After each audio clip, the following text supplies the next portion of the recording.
Hi, Gary here.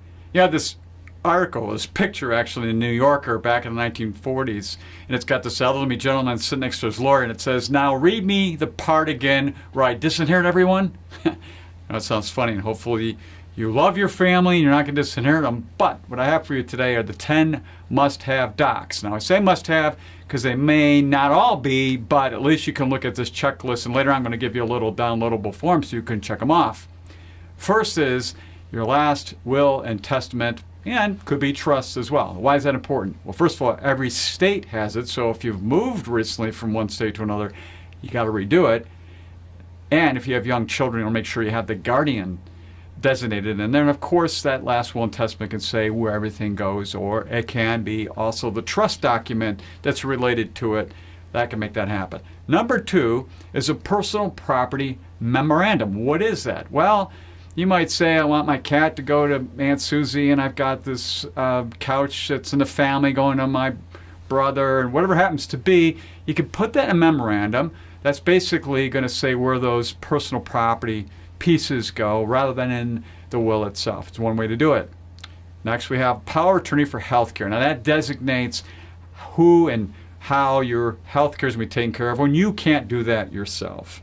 And likewise, the fourth one is power of attorney for property or finance, and that's again to take care of all of your bills and take care of all of that stuff if you're incapacitated and can't do that. Again, these are state-specific documents, so if you've moved, you've got to get them redone.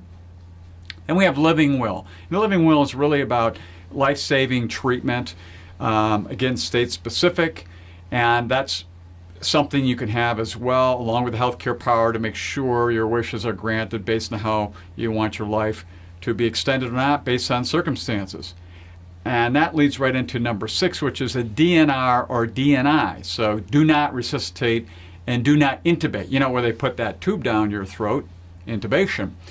Those are important because if you don't want that to happen, it needs to be in place. Now, I'll have to say this, going into the next one, that may not necessarily happen unless you have a POLST, P-O-L-S-T. This is a rather newer form, and it's a physician's order for life-sustaining treatment. And that order has to be followed, the directive, by, say, emergency folks and so forth who might be trying to resuscitate you if you don't, in fact, want that to happen. So it may be necessary, maybe not.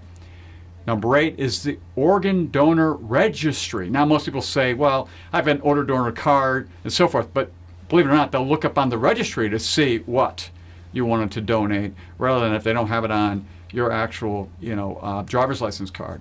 So next is TIFF, and that is TIFF, to inform families first. Now, that form is only in a few states, but actually Illinois and Florida, a lot of you might be from, it's there. And it is exactly that, so that if you're in a ditch somewhere, they know and they go online and can find out who to inform. It's important. It's now available in these 2 states and others.